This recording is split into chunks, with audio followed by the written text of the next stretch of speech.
because thanks very much, Simon, for recording the meeting. I've got my video off, folks, because my internet connection is unstable, which could be a bit disastrous for the whole thing. So that's me, Katie, here. Right, what I'm going to do, Simon, are you good to let people in if they keep popping up? Because I can then share my screen, I think. But if I do that, I then can't see necessarily what else is happening. So without further ado, let's get a screen going. And let's get a proper slideshow going. So here we have, guys, here we have the Campaigners Conference, the last session. Thank you so much, everybody, for coming along to all three, if you've been here for all three. We'd originally call this one Review and Plans, because it is basically a bit of review and some plans, but the highlight of those plans this evening is really turning out to be persuasion and behaviour change, because those will underlie a lot of our work going forward, getting people to listen to what we're saying.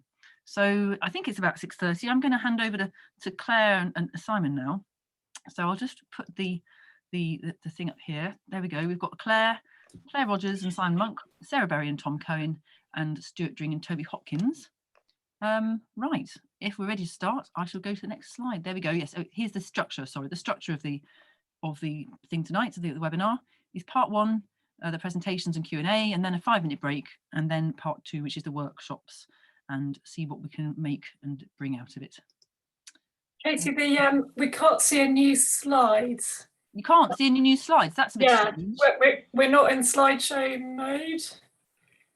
Oh, slide one. How about resume share? No. No, I think it's showing a slide for me. It's just not showing. It's showing it as part of a PowerPoint deck, as it were. Oh, that's a bit weird. So if you just hit slideshow and then from start, okay. Yeah, there we go. Hey. Oh, I don't know what I did. Okay. And then, Katie, having said that, if you don't mind stopping share just while I say it. Absolutely. Otherwise, I can't see my screen. There we go. I'm sorry to be so useless. Not at all. Not at all. I don't think you're the useless one, Claire. I think it was me and my PowerPoint gone slightly crazy. Right, I'm going to stop now. Hand over right to Claire. Thanks, everybody, for coming in. Okay, thanks everyone. Great to see faces and names, and I get the most important job this evening, which is to say an enormous, huge thank you to every single volunteer that's worked so hard this year for LCC. And we forget, but I'm reminding myself of how much work, how many hours, how much passion goes in for all the people across London, and you guys just putting in hours when you could be spending time with your family or relaxing or enjoying your retirement or doing other things that isn't unpaid work to make London a better place for cycling. So we'd be nothing without you guys, and thank you so much. And just as Katie said on the slide, what a year we have had, what a year you have had. So we've had some groups where nothing's happened for 5 years, and suddenly loads of schemes turned up at once, and you've had to suddenly step up and review those and support those. Some groups you've campaigned your socks off for schemes that have been put in, only to see them getting ripped out.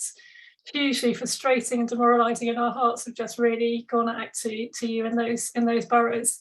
And it's no reflection on you as campaigners, obviously it's a reflection on political will in London, and that Simon's going to talk about that more later. I know he also wanted to say, there is hope, we will get there to all of those boroughs. And then some groups are faced, some boroughs are just faced having nothing at all, while the rest of London just seems to be steaming ahead. And then another aspect that's been difficult is, we know lots of people, especially supporting low traffic neighbourhoods, have just faced lots of personal, toxic, nasty, horrid nonsense on social media. And we know how hard that is, many of us from personal experience. And it can seep into your family life. It can just, you have people turning up on your doorstep. It's just very nasty. And we hope everyone's looking after themselves on that front. But at the same time, groups across London have just achieved so much this year. From groups that have really ploughed ahead with cycle buddies, groups that have collaborated with other groups like Living Streets or formed better streets groups in their areas. We know some groups have found more diversity in their groups, especially if they've had Zoom meetings and more women, for instance, or people with young children have been able to come to those meetings, or people with disabilities, and it's been lovely to see some diversity blossom on that front. and groups that have just kept rides going in really difficult circumstances, all the restrictions of COVID. So we're really looking forward to recognising and awarding some of these groups and these individuals. So on at the night of the AGM, 19th of October, we're going to meet in person and we'll be handing out awards as we do every year. So if you suddenly felt inspired, you need to nominate that person or that group that's done amazing stuff this year and you haven't done it yet, we will give you a last minute chance to nominate that person or group. Just email campaigns@lcc.org.uk with your nomination and that will be entered in. So just thanks again to everyone and I will hand over to Simon. Hi folks, yeah, thank you Claire, and yes, please, nominations, etc. I just wanted to say, actually I just wanted to kind of go back slightly over what Claire has already said, in the sense that I wanted to say, we're aware that there are some boroughs that have taken faltering steps that never took steps before, only to then remove those steps, step backwards, etc. Some boroughs have charged ahead. Those are boroughs that possibly were going to charge ahead anyway to some extent. Other boroughs have done nothing. But I hope and I believe, and I want you all, I'm sure many of you know how glass half full a person I am, but I want you all to believe that this is a huge leap forward for London. This has been, the schemes that came forward during the crisis are absolutely a massive shift, huge shift politically in what happens next, and takes us a huge way of the way there. So, to see boroughs who had done nothing for years, who had just done the barest of schemes and the briefest of nods towards cycling, towards walking, as car levels rose and rose and rose, suddenly start trying to deliver.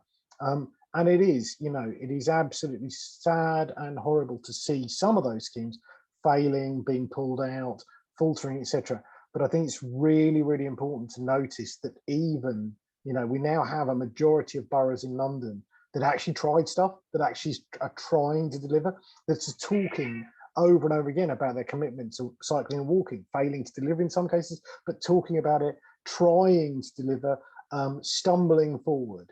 So yeah, it is a little bit 2 steps forward, 1 step back. But I'd actually argue it's about 200 steps forward and about 5 steps back. So I think that's really important to just really, really, particularly if you are in one of the boroughs which is kind of faltered, to feel very much like we are here, we're going to keep pushing, we are going to win this argument, because failure to win this argument is really failure to save the planet. And actually all of the pressure is now in the right direction. And that's the other thing is in my lifetime, the idea that a Conservative central government would actually be outbolding a Labour mayor and a Labour London, kind of government is quite something. So we have currently got a situation where the government effectively, with Boris Johnson and Andrew Gilligan at the helm, are bolder than we could possibly have expected government to be. And at the same time, we've also got a mayor who in many, many ways, not always, but in many, many ways, is also very, very committed to this agenda. So we have got prevailing winds. And what we have, and pretty much the last thing I'd say on this, is what we have, and I'm going to be doing a blog on this fairly soon, is we finally got boroughs between not only one rock and one hard place, but multiple rocks and multiple hard places.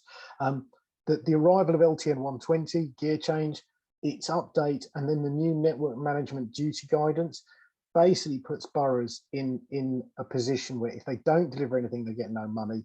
If they try and deliver stuff and fail, they will lose money in the future. The only way for them really to move forward in very, very tough financial circumstances is now for them to deliver. Now, some of them are trying to bolden that out. Some of them are trying to kind of bluster their way through this, but we're starting to see outside London councils realise what this means, and they're climbing down fast. So I'm very hopeful of that. We also have some very hard deadlines in climate. It's why we're running the Climate Safe Streets campaign, of which more later, no doubt. But because climate is the most urgent, most pressing thing we will face for the next 10 years, and seeing queues of cars queuing up for petrol, seeing people lose their rag at petrol stations, is just a sign of things to come, but also a sign of how fragile our society is, how fragile London is, and how car dependent we are. So we have some very, very, very powerful case to make now to politicians to say, you cannot not act. you have to act. The discussion now is about what form that action takes, how much of it relates to cycling, etc. But the simple truth is that in 5 years' time, if Hillingdon and Havering and Bexley are still basically doing nothing, there is going to be incredible moves from the whole of the country probably to get them to shift. So this is the moment, this is the time, this is the way forward. And you know, we are taking those steps, albeit ones that are faltering, and sometimes we've got boroughs trying to run before they can even walk, but that's a good thing. So I think that's it from me. Over to Katie, then I guess Sarah and Tom. Right, thanks very much indeed, Simon and Claire, for that. I'm not going to share my screen straight away because we're going to go straight to Sarah Berry now. I'm introducing Sarah here. Sarah came on board for this session very late indeed for this thing, about last week actually, when another presenter just said, finally, when I was sharing the details, I can't take part in an all-male panel, that's not right. And I thought, wow, that's a really good point. And that was my bad for booking in 3 male speakers. So Sarah very kindly said, all right, I'll forgive you for that awful problem and I'll come and save your bacon. So here is Sarah saving my bacon, but I did say that I'd fess up, so I have fessed up, and we'll do better next time. Thank you very much, Sarah. Over to you. Thanks, Katie, for having me and for thinking of me to come into this space. I'm seeing loads of familiar names and faces in the guest list, but for those of you who I haven't had the pleasure of meeting before, my name is Sarah Berry. And I'm here today to talk to you about persuasion and engagement. And I think one of the reasons that I think this is such an interesting topic is, a lot of you will know this already, but you know, for someone like me, June of last year was my sort of first time ever riding a bike in London. I never learned as a kid. I picked it up as an adult through the TfL Learn to Cycle scheme a couple of years back, but never felt safe cycling in London until lockdown and until a low traffic neighborhood was introduced in my area. And from that point, I've sort of just jumped into it all guns blazing, and have absolutely adored everything to do with my bike. I have 2 bikes now. One of them's a manual bike, one of them's an e-bike. I cycle every day. And it's just, you know, huge parts of my life are to do with cycling now, which won't be a surprise to a lot of people here. But the thing about that is strange is that if you'd asked me, let's say 2 years ago, if you'd asked me about that, I would have told you that I was someone that would never, ever, ever ride a bike in London. I didn't think it was possible for me. I didn't think that I was the kind of person that would ever ride a bike. And I, to be like completely honest and to my shame, was probably one of those people on Twitter that was, you know, complaining about cyclists. I found a tweet that I'd done from 2016 that was like, no one else is allowed to cycle in London unless I do, kind of like this real jealous and bitter sort of approach. And, you know, I was one of those people that I think someone like me and like a lot of cyclists in London now would probably dismiss as being someone that we were never going to get on side. But it was to the credit of this community, the community of cyclists who were so patient and so generous with me when I was getting started, when I had questions and when I had concerns and when I didn't have all of the information, that I was able to be, you know, welcomed into this community, but also persuaded that cycling was such an important thing to do. And, you know, people like me at the moment are in the minority. I'm sure a lot of you will have seen the story that came out recently that I've written it down next to me, that's the number of cycling trips from women rose 50% in 2020.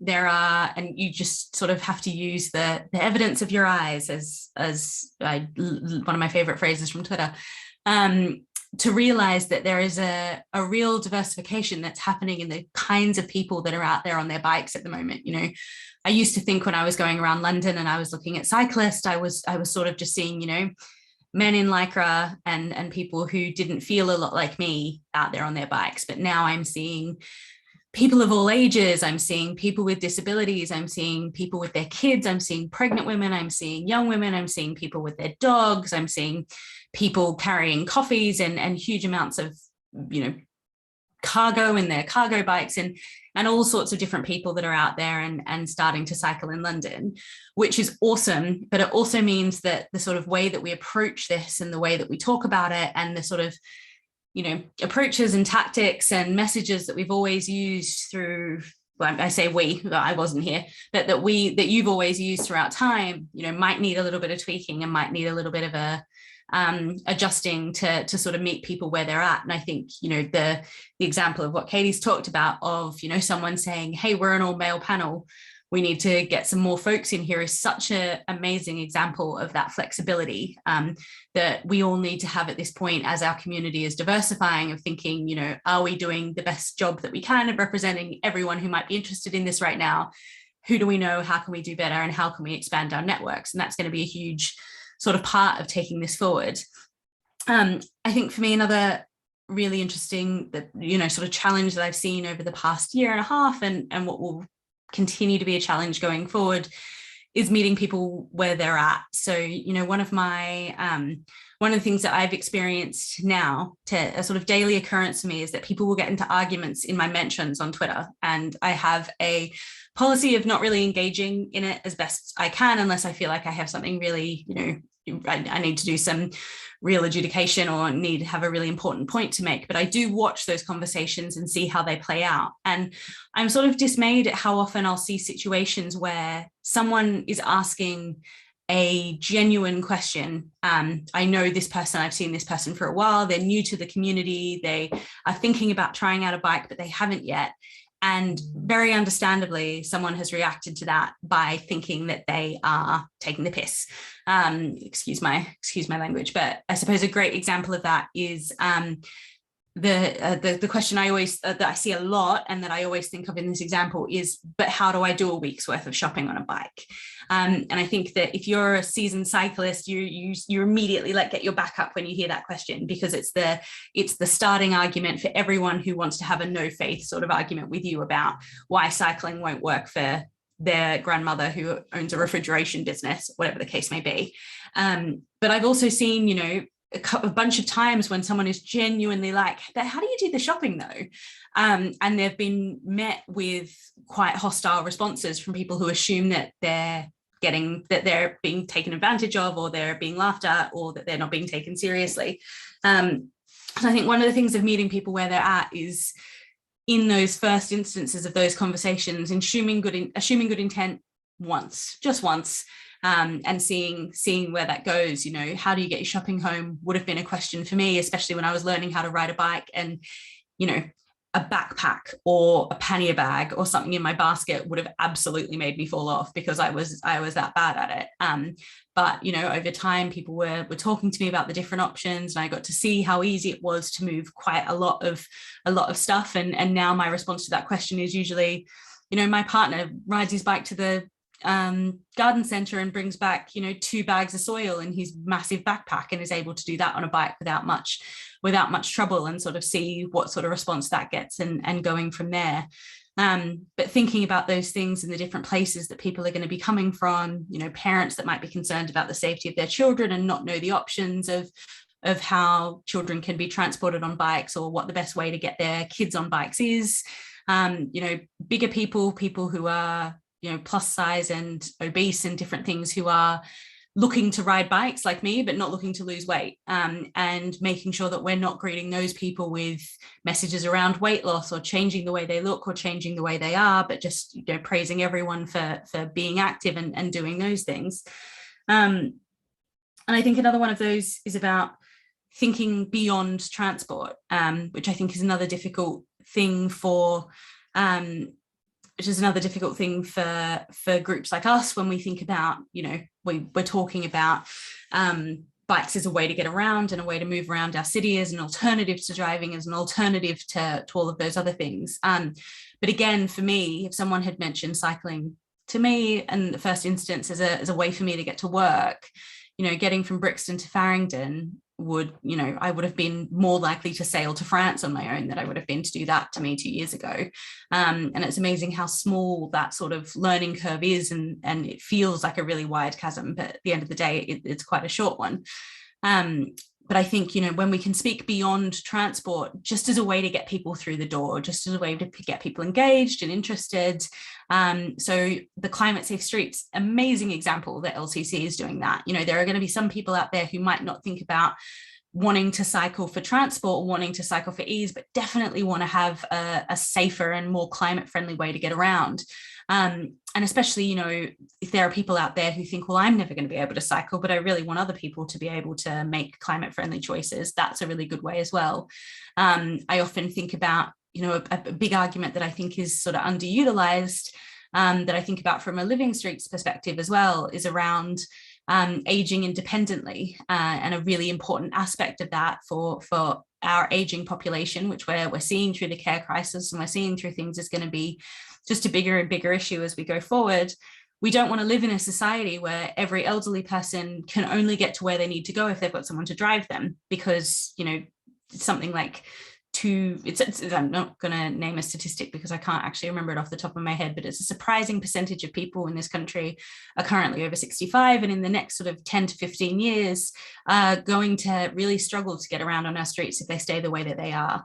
And the more people we can get on bikes means the less cars that are around, means that it's an easier and safer place for older folks to be able to walk themselves, to be able to use their mobility scooters, to be able to use e-bikes or other adapted cycles to get around, and they won't be so dependent on cars to get around. So thinking about, you know, what's the climate argument for this? What's the aging with independence argument for this? What's the early education argument? What's the argument for people who love gardening? You know, one of our most staunch LTN advocates here in Lambeth didn't really give a crap about the LTNs to start off with. She wasn't fussed. The thing that got her on board was when we started doing a bunch of street greening in the now quieter streets that the LTN provided.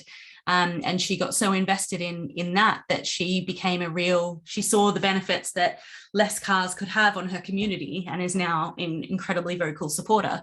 And she was always a cyclist and continues to be, but there's a lot of different, you know, sort of ways that people can be brought in. And a big part of that is being able to sort of stop and think about how other people, you know, experience these things. An exercise that I think would be valuable for all of us to do in the next year is to sort of sit down and, you know, imagine the person that you know who you think could get the most out of starting to cycle, but right now would never imagine that being something that they could do, and sit down and really thinking about that person, you know, giving them a name, writing down their interests, writing down where they go from day to day, writing down all of these things, and trying to think of a way that we could approach them and get them on board.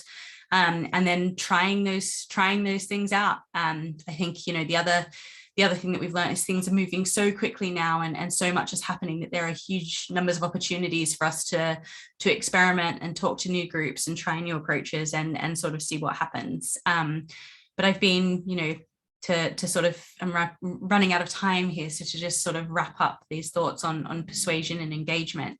I think the thing that I wanted to say most of all is that before I was a cyclist, I was incredibly intimidated by the cycling community. I saw people who were, in my mind, just so much more capable than I was, just so completely, you know, physically capable, brave, strong, resilient, able to fight for their own space in a city when I really didn't feel like I was capable of that.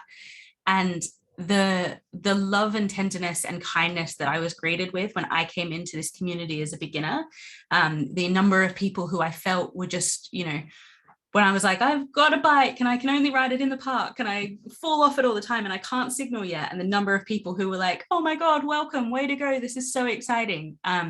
Immediately to me made me feel like I had a family. And as an immigrant in the UK, you know, at that time, especially at the start of a pandemic when I was so far away from my family, was so transformational for me. So I think if we can keep up that sort of kindness and welcoming attitude and sort of embrace of the new that I experience for all those other folks out there right now who are currently, you know, scrolling through the Halfords page thinking about buying a bike, then we're going to keep seeing the sort of changes that we've seen in the past year for many years to come. So thank you to everyone for being so kind and so welcoming, and I can't wait to see what you get up to in the next year.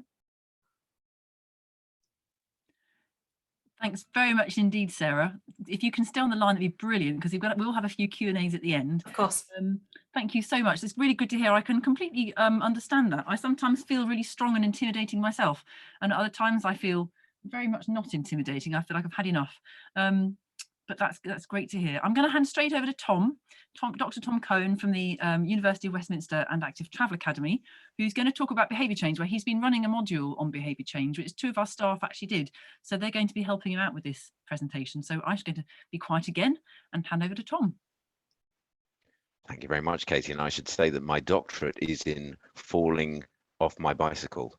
And that took quite a few years of study, but by the end, I was really very good at it. So I think I'm in good company.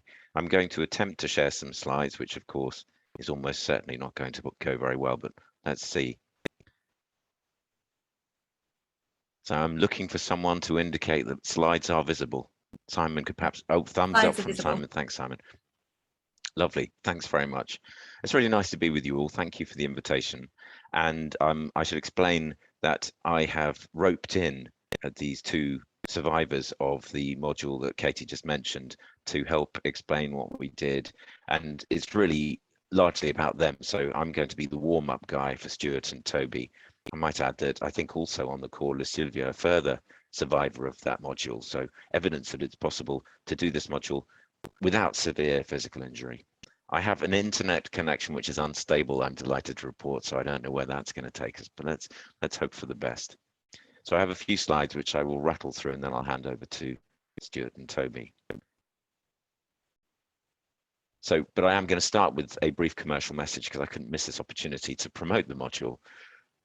Captive audience and all that. Modifying transport behavior, theory, practice and politics. That's its formal title. Wednesdays, 17:30 to 20:30 UK time. Running 12 sessions beginning in January 2022. Delivered online, convenient for those of you who have other places to be. And available at all good universities. Well, actually at one good university. So if you like what you hear, or if this feels like something you would like to understand more about, then by all means get in touch and I can tell you a bit more about the module. And no doubt Stuart and Toby would be happy to tell you about the experience of doing it if you want to ask them. But I'll start on a somewhat glum note, and I'm sorry about this, but when I saw the NTS results that were released last week, my heart sank rather, because I normally live in my active travel bubble at the Active Travel Academy in Westminster, and it's easy to forget that the car, I'm afraid, remains monarch. And even in 2020, the car managed to deliver more stages than walk. It was tight, but it was still car in charge. And what I take from that is that much as we might like it to be not the case, people are not yet queuing up to start cycling. And from a behavior change perspective, what that means for us is that we need to be very good at finding the people who are nearest to starting cycling, because they're going to be the ones who are going to have the easiest time helping to start cycle. And so that's one of the principal messages from the module and from everything that I teach on the subject of behavior change. We'll get to the more difficult ones later. That's the way I would look at it. Another thing which I often talk about is this, I suppose you could call it an acronym, is LAGIAT. Some of you will have come across it, and it stands for, it seemed like a good idea at the time. And that might be a not unfair way of describing how a great deal of behavior change interventions are conceived and delivered. There are alternatives, such as this might work. I guess you would abbreviate that to TMW, but that's not an acronym, so it's not as captivating as is LAGIAT. You might also use the phrase, everyone else seems to be doing it. So there are various ways in which we can practice behavior change without showing what I would say is the necessary robustness, the necessary rigor. And that's essentially what the module is about, and the module just draws on the best evidence there is concerning how to go about this stuff. So instead of LAGIAT, which I would say is the thing not to do, there are various tools available, and many of you will have seen some, if not all of these here and there. The left and the middle ones are both emanating from central government. Mindspace was produced by Cabinet Office. Well, the Behavioural Insights team, I think, before it split away and became semi-autonomous. And then that same group came up with EAST. And I don't joke when I say that they did so because they realized that there were too many letters in Mindspace. It is another acronym. 9 was more than most people could handle. East is rather easier. And you can see from the cover, easy, attractive, social, timely. So if you get all of those 4 things together, the chances are that your behavioral intervention will be more successful than if you don't. And then on the far right-hand side, there's a document produced by the Department for Transport, which draws on these sources and others. And these are all good resources, and I commend them to you. There are many others I might mention, but there's not time. Having said all that, what I tend to do most of is to talk about the COM-B model. Again, one that many of you will know. COM-B stands for capability, opportunity, motivation, leading to behavior. And it is, well, I'll move straight on to the diagram, which perhaps does a better job of explaining it. This comes from UCL, where I used to work, and its principal author, Susan Mickey, is a very busy person because it has been so extensively taken up. But what it says is, if you want a behavior to happen, you need to make sure that people are capable of it, that they have the opportunity to do it, and that they're motivated to do it. And there's a great deal more to it than that.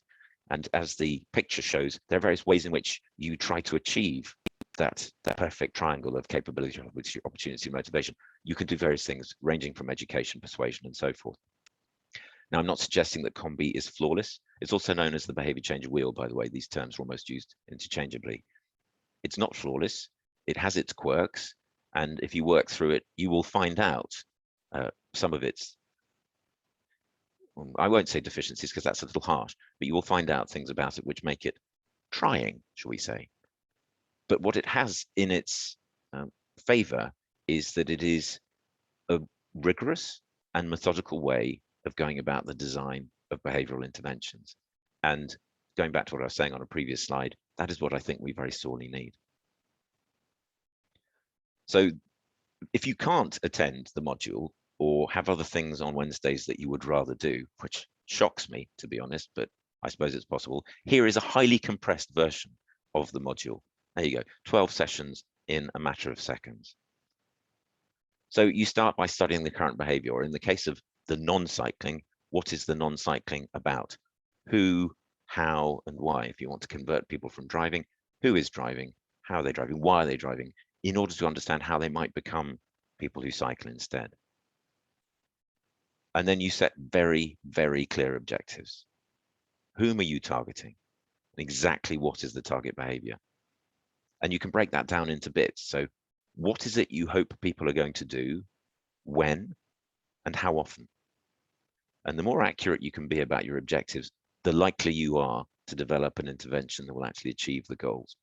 And I suppose the obvious parallel is in personal health, for example, where people say, I want to get fit. And people who say, I want to get fit are very much less likely to get fit than people who say, I want to be able to run a mile in X minutes, when at the moment I can't run a mile in Y minutes, for the sake of argument. As soon as you make things precise, it becomes much easier to progress towards the target. What are the barriers to the target behavior? That's the next step. And I hardly need to tell you that there are many when we're talking about cycling, but by identifying them, it's possible to say what we need to do to overcome them. And that's where the development of the intervention itself comes in. The critical point here is that we must consider all possible responses. We do this in a methodical way, but the all is the word I really should have italicized, shame on me, because what we're very guilty of in transport is going back to the methods that we've used before. And one of the great pleasures of doing methodical planning is that you think of all of those other things that you've never done before, including things that you wouldn't have considered. And then they're in the mix and you're considering them and thinking, well, actually, that might work better than what we've done in the past. Now, all of this you do with reference to one or other behavioral framework. I've shown you COM-B. I'm not going to insist that you use that. There are others that are available. And then, and this is the final bit, and I promise the lecture will end, it's really important that you do an evaluated trial, because still we are learning. There is so much we don't know about getting people to cycle.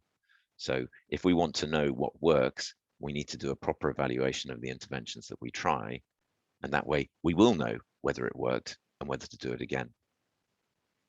Right, that is more than enough from me. So at this point, I'm going to invite my colleagues, Stuart and Toby, to step in and tell you how it's actually done. Enough of the theory. Dr. Cohen of falling off bicycles. Let's have some facts. Stuart, Toby. Cool. Thanks for that. It was a very interesting course to do, and I think going forward, I'll say the people who didn't come to the diversity and inclusion talk did the other day. I think it's what LCC is going to do now is look at being there for everybody who wants to cycle in London, and therefore we have to think about things, barriers, about all the stuff that people is stopping people from doing that, rather than us representing the cycling community, which we kind of have done in the past. So we'll be looking at all the barriers, and that's thinking, and that ties very much into the behaviour change stuff that Tom's talking about. And it might be a bit backward to sometimes how we think of stuff as campaigners. So it's kind of thinking about the people in there. And I suppose the other thing I wanted to say is one thing that Tom always said in this course was that using a car or motor vehicles, they're very handy, they're a very useful thing, which is why people use them a lot. And even the most hardened cyclist and active travel person, you still need to move a big thing from IKEA at some points, and you still might have to get a car. So that's the thing to bear in mind. And when people are trying to change their behaviour and drive less, it's look at the positive behaviour change and stuff like that in there, and don't particularly demonise people for using the car. I think in terms of the behaviour change stuff that LCC does, and Toby will come on to this in a minute when we talk about cycle buddies, we've applied quite a lot of this behaviour change stuff to this. It's all about kind of giving people the opportunity to be able to try cycling in a friendly way. And actually, with the stuff that Sarah was saying about us remembering about the journey that people are going on when they just start cycling, I would strongly encourage all of our LCC campaigners to be a helper buddy and to help somebody else to cycle, because then you just remember those sort of questions and all the things that people think about when they start cycling that to us we probably haven't thought about for a long time. So in terms of cycle buddies, Toby will talk about that in a second in terms of the behaviour change and combi. And the other thing that I'm trying to do as well is look at our rides and see what impact they have as well. So that's the evaluated trial type bit, which probably won't be as rigorous as Tom would want, but it will be just looking to see at the impact of what they actually do and where we sit in behaviour change. And I think the encouraging people to cycle bit and doing that in a way that works and isn't what we've just always done is a thing that we can do. So the stuff that Tom's has said, it's really good. You don't have to dip into it very much to get some of the key concepts and apply them to what we do. And maybe Toby, do you want to go and try and explain how we kind of did this when we were learning about the combi stuff at the same time as doing cycle buddies and how we applied some of it? And I'll chip in if I can think of anything. Yeah, absolutely.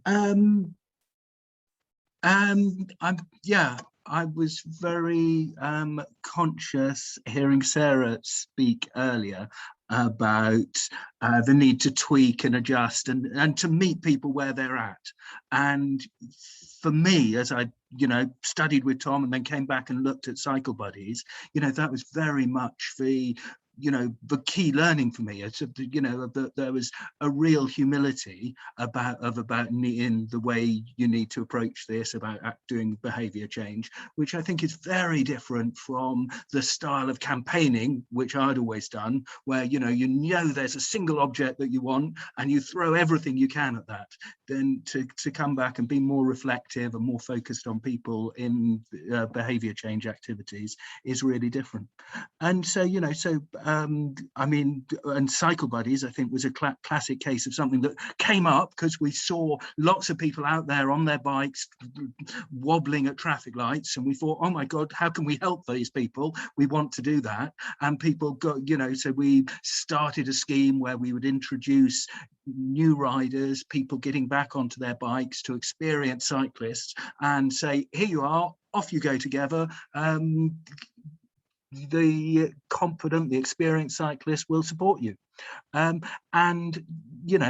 Great enthusiasm, fantastic to start it off. In a bit, it is that, that case Tom talked about, it's just something we started doing without really thinking about it. And so to look in a slightly more structured way at what we were doing with Cycle Buddies, to come back and look. And, you know, Tom talked about that model of capability, opportunity, motivation, and how that informs behaviour. To look at how that was working in Cycle Buddies was really helpful for us to understand what was going on in that scheme, and to by understanding it, to try and emphasise, you know, what are the really important things, and, you know, what's important. For example, you know, I mean, just looking at those capability, opportunity, motivation, it was clear a lot of the people coming to us had really high motivation in terms of consciously wanting to do it, maybe needed some support in making it an everyday habit. But very often, you know, the barriers they were facing were around capability and opportunity. So it's, you know, have they got that psychological capability of feeling confident on the road? And, you know, it was absolutely clear that you know, that was one of the key barriers that people coming to Cycle Buddies were facing, and that we found we could help them with, you know, building confidence to cycle on the road. And so, you know, so we looked at how we could support people with that and support people more effectively. And, you know, and then, you know, clearly a second barrier for us was actually something that's been less studied and less obvious in the literature, but was really important for a lot of people, was about planning where to ride. You know, what is the route? And that may be commuting, or it may be just sort of local quiet streets. What are those? And it seemed, you know, those became the two primary barriers which we were addressing with Cycle Buddies, although, you know, clearly many more beyond that. And you know, and looking at those, it also became clear that you know, we had just been introducing confident cyclists to new riders and hoping it would all work out, and it became clear that there was actually quite a lot going on, that the people, the helper buddies who were most successful, were doing quite a lot of good things, which we then tried to break down and figure what those are, so that those helper buddies could spread that message to other helper buddies. And, you know, for example, goal setting is clearly really important. So, you know, so if a helper buddy talks to the new rider about, you know, and asks them, what is your goal, and helps them refine it from, oh, I want to cycle, to, you know, I'd like to be able to cycle to the shops 3 times a week, or whatever it is, that sort of thing is really helpful. And, you know, and also it became clear that a lot of the work that the helper buddy was effectively doing was less the practical this is how you ride from A to B, and more of the emotional social support. So, you know, so we were being increasingly encouraging those helper buddies to talk to, you know, to talk more to their buddies. And those are the buddying pairs that seem to really work. And so, you know, so rather than just introducing buddies to each other, we've got calls that we invite all helper buddies to, where we'll talk through some of these things, and we'll send them more information and things of that nature to be able to give them more practical support. There. Is there more, Stuart? That's my run through of how we applied this to Cycle Buddies. Yeah, and I think that's all really good, Toby. I think also as well, it's that, like, whilst LC, we're not going to do full evaluated trials of all the stuff we do, it is just when we're doing stuff, thinking through that. If you're already doing an activity like a ride program, something like that, try and just go back and think why you're doing it, what you're trying to tackle, and is it doing the thing you want to do? It doesn't mean you have to stop doing it. It's just it's trying to break that down a bit more and having that sort of rigorous think about it, and that the COM-B model about, because basically we're, as an organisation, in terms of helping people cycle, we're probably dealing with people with high motivation because they've come along on their bike to somewhere and have a bike, and then it's the stuff around the other two that we're doing. I think outside of Cycle Buddies and rides as well, it's really important to think about the barriers as well. So often that way, there's certainly motivation, but there'll be other things in place like cycle parking and stuff like that, and think about other people that aren't like you. So I think one of the things that campaigning organisations often are quite middle class, they're quite white, because these are the people that have time to spare to campaign on stuff. But maybe think about other people who maybe live on housing estates in your area where there is no parking or their bikes get nicked, and particularly post Grenfell, all that stuff is really difficult. So there's something about just thinking about the people involved in what we're doing as well. It's quite, yeah, I think we'll probably stop there, and then we can take questions and stuff if people have got stuff. Anything to say? I might quickly jump in. I have no right, but I will anyway. I think, Stuart and Toby, it's really good that you talked about Bike Buddies, because when I first learned of this as an initiative, I thought it had real potential. This idea that you were addressing what you might call discretionary trips by bicycle. You know, why start someone off on the commute? That's time pressured. That's when the roads are busiest. That's likely to be along arterial roads. You don't need any of that. The whole point is to warm people up to cycling, and that's one of the real strengths. But it just seemed to me that all of the seemingly practical initiatives that we put in to encourage cycling, such as infrastructure, such as providing people with parking, getting them a viable machine, all of those are essential, but they don't address the emotional, and the emotional is such a huge part of cycling, as I think we all know, and Sarah said as much in her piece earlier. So this is why I was so intrigued by Cycle Buddies, and so I was delighted that I was able to work with a master's student who trialed them a few years ago, and she spoke to the course. In fact, another reason why you should do this course is I might be able to persuade her to come back, and I'm delighted that you've been pursuing it at LCC, because notwithstanding what I said about we should be remote, we should be completely rigorous and not presume anything, I rather thought that Cycle Buddies would work. It was my hunch. Cool. I was going to come up, one thing I think we forgot to say about Cycle Buddies is when we started it, we thought it was all about the commute, and we found out it wasn't, from stuff that we learned at the course and also talking to people. And the other thing with Cycle Buddies, the other LCC version, is it's really, a lot of women have become engaged in it. We've helped a lot of women and a lot of people from BME backgrounds. And that, in terms of a behaviour change project, these are the slightly harder to reach people. And it's great that it's kind of working without particularly targeting them. So that's kind of shows it's working. And we're trying to just explore that a bit more and try and understand that a bit more. We're 1 year in now. We've done about 350 successful sessions, and we're trying to grow that and then hope to have a bigger data set and stuff like that. So, but yeah, we'll try and share everything that we learned from it. And there's so much in there. And I would say everybody should volunteer to be a helper buddy and help someone, because the stories are just so great as well. So, and that emotional support is such a key thing for so many people. Thanks very much indeed, Stuart and Toby and Tom. That was absolutely brilliant. And it's so interesting how your presentations here, and Sarah's as well, are really tying in with what we discussed on Monday night, actually, which is about when everyone cycles, looking at getting people who are less likely and groups who don't have the role models we have, or speaking for myself here, to cycle. We haven't had so many questions in the chat, so do you want to put your hands up or anything like that? I mean, Karina, I can see Karina on the call here, and I was thinking when we were talking about the commute, because we had a chat on our Women in Cycling meeting recently about not commute trips, and I wonder if we could have a little think about that. But I wouldn't put it on the spot, Karina, because heck, I'm not very good at asking questions myself, so I'm not going to expect anybody else to be either. But stick them in the chat, or put your hand up, or put the hand up with the yellow hand.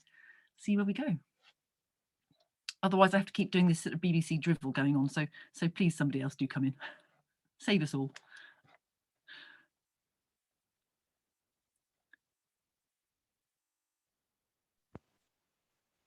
Well, I've spotted a comment from Tom B. I'm assuming that's Tom Bogdanovich, is it?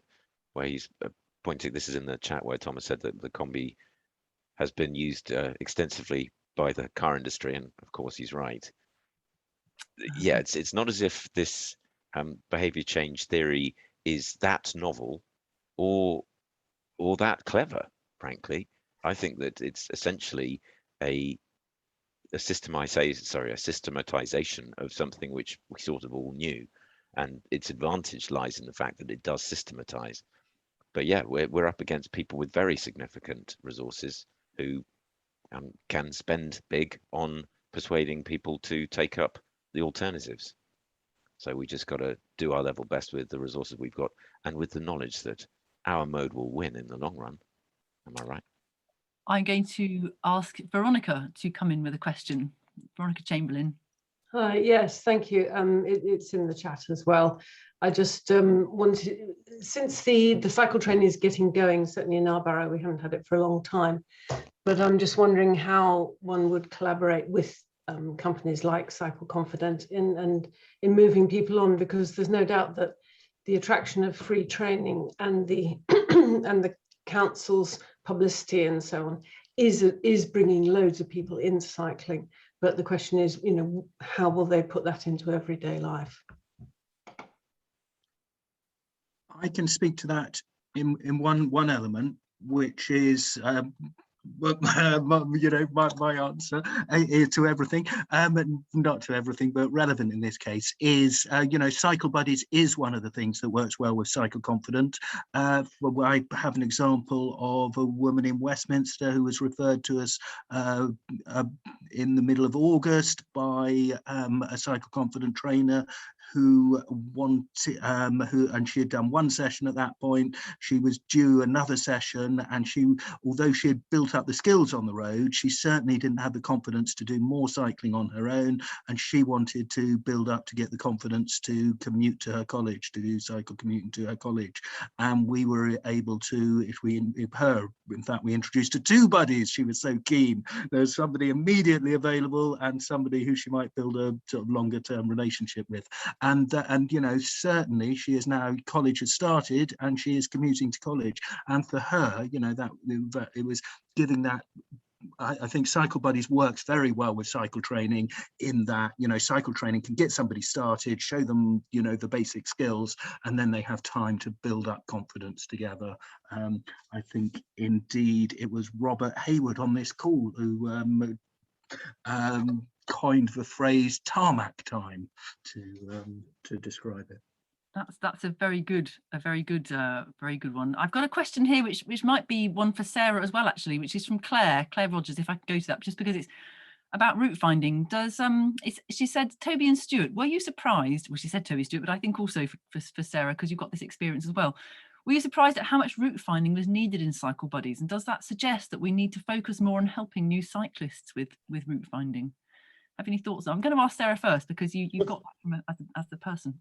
Yeah, of course. I might just sneakily jump in with some thoughts on the last question as well while I'm off mute, because that was totally me. I did the Cycle Confident training to learn how to ride a bike in the first place, level 1, and I did it while I was living in Kensington, just off Kensington High Street. And it took me, I think, maybe two years to go from that training to starting to ride a bike, or feeling like I could ride a bike in London. And it also required me moving to somewhere else, because my local area just didn't feel like somewhere that, yeah, we all know about Kensington High Street. It wasn't somewhere that I felt safe cycling to. And my closest park was Hyde Park, and I kept getting yelled at by people if I tried, because I kept accidentally cycling in the don't cycle here parts, and I was already emotional enough as it was, and every time someone yelled at me I would cry. So it was just too stressful, and I didn't try it. And I think we've been talking a lot about the emotional side of these things, and I think it's really difficult to, it's really, as someone who cycles now, it's amazing to me how scary it was at the outset. But it was something that, like, if I knew that I had to ride a bike, I wouldn't sleep for days, because I was so scared about it. And I think, you know, these Cycle Buddy schemes are awesome. But I think, if I'm being completely honest, I probably would have wanted to build a relationship with my cycle buddy far away from a bike, where I could talk about my fears and all of those sorts of things over a coffee, a beer, a meal, or something like that, before we even started talking about a bike, because I felt so vulnerable when I was trying to do something I didn't know how to do, that, you know, it took me being able to work with some folks that I knew quite well to be able to get past that point. But the chasm between being terrified and crying and doing it every day and loving it feels really big when you're on one side of it, and feels really small when you're on the other. And I think as the more people that you can help cross that, the easier. And then it's quite easy to send them on their way and have that independent stuff. And for me, I think when it comes to route finding, I think it's not so much route finding as it is being able to navigate finding where you're going whilst also doing something that you find really difficult and that stresses you out, and when you don't want to sort of take your hands off the bike. And so I always started with before I even really started riding, I got a quad lock so that I'd always have the map in front of me. And I'm always insist on navigating because it's really useful for me to be able to forward plan and think about where I need to turn and all of that sort of stuff, especially as I'm only just getting the handle and signaling now. So I think, I think a lot of beginners might express it as route finding as being the thing that they're struggling with, but route finding and routing in itself has a lot of different layers to it and a lot of different aspects. So breaking that down and finding out, is it planning where you're going to go, or is it navigating that while you're actually on the bike and out there? That's the scary thing. Go ahead. I agree with everything that Sarah says. In terms of thinking that route finding was important, not really, because I've done a lot of behaviour change stuff with a lot of people, and this is one of the things that people talk about. And when people do just go out on their bikes, they often just cycle the bus routes and have a horrible experience. And that's what I did when I first started cycling in London, is to cycle around Old Street Roundabout every day on the way from Stoke Newington to Westminster. But that's just the way you don't know about all the other stuff. So part, I think, of the cycle buddies, or just helping when you help your friends do it, is you showing them back routes, you're showing them there's all this other bit of London. And it's what Sarah said, you're teaching someone how to navigate around London in a different way than they do if they use public transport or if they drive. So there's that. And the other thing, one of the things, the stories from cycle buddies we had is of somebody who was really good at cycling. She used to cycle with our Southwark group a lot and do their rides. But when the pandemic hit and everybody was in lockdown, she realised she hadn't paid any attention to how to get around London on those rides. So even though she'd been cycling, she didn't know, because you're just in a group, you follow the group and have a nice time. So that's where the cycle buddy helped her, was actually to explore her area, find the routes to the shops and the other things she needs to go to, that she was happy to cycle on her own. And then from there she went on and started exploring London and doing more. And there's loads of stories like that, isn't there, where you just give people those tools of how to cycle in an area, then they can just sort of move out from that. So yeah, I think when we say route finding and stuff, it's not necessarily like get a map out straight away and start drawing a highlighter pen on it. It's explaining how to cycle in an area and what's good and what's bad, and don't cycle around Old Street Roundabout.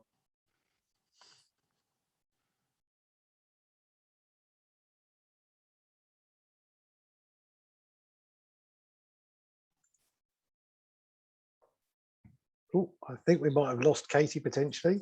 Simon, you've got your hand up. Do you want to say something? I was going to say Gloria had a question, actually. Oh. Sorry about that. I suspect that Gloria is actually Swami. Oh, right. That's sorry, Swami. You're coming under a false name there. Or would David Hilliard in that case like to go as a proper punter, if that's okay? Right. I did the thing about, I'm a cycle instructor, and I just put on video there. No, it doesn't work. It's not. As a cycle instructor, today's conversation has made me reflect on things like goal settings, because you sort of do the training and you think, great, okay, and you let them go. But I think it would be a good opportunity to reflect on what things they could do for leisure, or in the form of active travel, replace car journeys. Think about short car journeys that they do, and maybe replace these with bike journeys. We did a Try a Bike event there a couple of weeks ago, and we were just sort of reflecting on it, because and just seeing what things we could learn. It was part of the Enfield sort of big green climate festival. And we think we put on the event, and people tried the bikes, but we didn't really get them reflecting on, how to link sort of the bikes that they had here, or how that they could change their behavior. So that's the point I want to make. Thank you very much. Stuart, did you want to come in, or Sarah on that, or Toby, or Tom? I just say something quickly, just again with some stuff I know happens in Tower Hamlets, where they do children like half-term summer cycling thing where they get them to cycle around a track and stuff like that. But again, there's no link between that cycling and the roads. So it becomes this leisure activity, a bit like canoeing, that's not linked into real life. And I think you can do stuff like that and it doesn't, without as goal setting or without linking it into the real world. That's where a lot of cycling activities, not necessarily that we do, but that happens in London, can fall down a bit. So that's just something that's just David made me think of that. Would anyone else like to come in there? Swami, did you want to have your question otherwise? No, it's been dealt with already. Thank you. Cool, thanks, Swami. Bridget has put her hand up. Do come in, Bridget. Hi, I've been, as well as London Cycling Campaign rides, I've been doing breeze rides for several years. I've tended to try to make them short, about 5 miles, and I've always tried to make sure that we go on minor roads. We may cross major ones, but minor ones as well as get into the green landscape. I always make a park of some description the objective of the ride and the thing that I talk about. But I also make sure we go down some quiet streets, preferably using some of Walthamstow's nice cycling provision. I always try and get people to take a look at the route, which I will have put onto the British cycling route, but also, oh yes, I always build in a T-stop towards the end, apart from the middle of the pandemic. But make sure people can get the map and look at it afterwards. And I find this often gets people a lot more confident, because with a 5-mile ride, I'm absolutely targeting those with a lack of confidence. That's fantastic. I'm putting in the chat here, I was actually thinking of mentioning Breeze. Where I am, we've had in the past a very well-run local group with a very organised lady setting it up, and she was very progressive in the style. She would do very short rides on the seafront, right up to 40 miles, at which point then people would hive off to the local cycling clubs. But she did bicycle maintenance as well. We had a whole set of maintenance sessions where I do remember we blew up a tyre at one stage. That was quite fun. But it's been very good. We haven't mentioned Dr. Bikes actually on this, and I'm just going to throw that in there because we talk about barriers to cycling, but a flat tyre is enough to put someone off for life. And at the moment, I've got to cycle with a chain guard issue, which means I'm not riding it. So there are all kinds of small things like that. And I just wanted to say, as I'm talking about that, really, that I think some of the LCC groups that do Dr. Bikes, I think it's a wonderful thing to do, absolutely wonderful, and hopefully be able to weave some of that in as well. Could I just quickly come in on that one, Katie? Yep, go ahead. Cycle maintenance is a good one, but again, taking it one step back for these people who are close to riding, what to say when you go into a bike shop if you have a problem. I only recently, I've been doing this for 1.5 years. Embarrassed again to say, I only recently really worked up the courage to go into a bike shop and say, I've got this problem, can you help me fix it? And the only reason that I worked up the courage to do it was because I was doing a 3-day ride in Dartmoor and I screwed up my bike and I didn't feel safe riding it and literally had to do that. But I just did not know, as a beginner, even having been in this world for 1.5 years, I didn't know that on a 3-day trip I could just go into a bike shop and say, hey, my bike's making a weird noise and it doesn't feel right, can you look at it for me? And they would, because my only experience of it had been getting a service in London when they're like, yeah, come back in 6 weeks and we'll pick it up for you.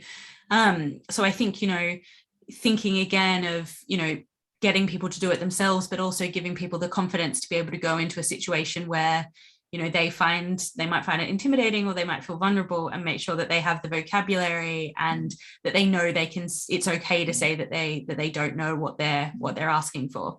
And recommendations of good cycling shops as well, because not all of them are as friendly as others, I think is a big one. I think you're absolutely right there. And I think it's something we've really got to challenge. I wasn't even going to mention retailers in general, because I mean, just coming right back to one of your early things. I'm sorry about this, guys. I'm taking over slightly here. I've always been slightly cross with the retail industry for selling too many cycles that don't have chain guards, that have got lots of derailleur gears and have got brakes that need servicing after the rain and all this stuff. When actually, you know, you can get a Dutch bike which has, you know, basic gears that don't need looking at, basic brakes that never need looking at, you know, a chain which never goes outside anyway. It just doesn't need, and it has integral lights. I mean, you know, why don't we get integral lights? And so I get very cross about that because I think there's far too much for people to think about. You know, you don't buy a car and have to worry about whether the lights fit or work or need recharging. You know, I think it needs to be that easy.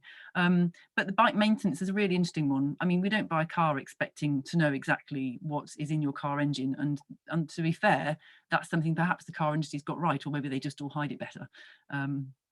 But you know, I think we can possibly help. I think reason I like the doctor bikes is because obviously they're people who running them are people who are just trying to fix things very quickly for people, who will take as much or as little time explaining to the rider as they really want. If someone wants to get involved, then they can do so. If they are just coming along to get a tyre pumped and a gear mended, then usually that's fine as well. But great. I think we're kind of at the end. If anyone else wants to come in, Simon, you've got your hand right up, so I'm going to stop, and then maybe Simon will wrap up this bit and we should go and have our break, and then have breakout sessions. But over to Simon unless somebody else has anything. Yeah, no, I just, I was going to say, I put it in the chat anyway, but I just think all of this stuff was really, really fascinating coming from a kind of infrastructure point of view. You know, I talk more and more, and people who've seen me on Ideas with Beers and things like that see that I'm talking more and less about infrastructure. It's less and less relevant to everything we campaign for in a sense, but more and more about political will and actually, you know, applying that COM-B model to, and some of Sarah's discussion about persuasion, to talking to councillors, talking to politicians about why they might want to do more on climate or on cycling or on both. I think it's worth reflecting on, and I certainly will reflect on it. So I was going to raise it as a topic, but I think we'll probably cover it in breakout rooms or something like that, but just raising it anyway. Thank you very much. I think what we'll do now is we will go and have our 5-minute break, leg stretch, make yourself a cup of tea or open another beer, whatever you need to do on Wednesday evening. And we'll come back at about just after 20 to 8, at which point there'll be 3 breakout rooms open. You can choose which breakout room you go into. Room 1 will have me, room 2 will have Claire, and room 3 will have Simon. Room 1, if anyone goes into room 1, can you ask for help? And that way I'll be able to actually get into the room, because somehow as host I can't actually enter any breakout rooms. So if someone who goes into room 1 could ask for help, you'll have someone to help. I'll just share the screen very briefly before we go, and I'll leave this up with the questions on that we're going to think about in the breakout sessions. You might have to take a screenshot or something, because otherwise, again, you might not be able to see it. So I'll just put this up here if I can find it. Hold on one moment, and I promise you will get your break. Here we go, workshops. So we've actually got 2 screens, so you can have 2. Can you see that, everybody? Shout out, Simon. You can see. Yes, we can. Sorry. Great. Okay, so that's your first one. And I've also got some questions. These are sort of more campaigning-y type things. We've got some questions from Tom as well. I've put them both in because they're both really good. So these are the questions which is a sort of Tom's approach. So that's the second slide. And the first slide is here. So when we come back, I'll try and have those up to be shared and to be photographed. Maybe I'm not quite sure I get 2 screens on one. And then we'll talk about those in our workshops. Okay, see you in a few moments.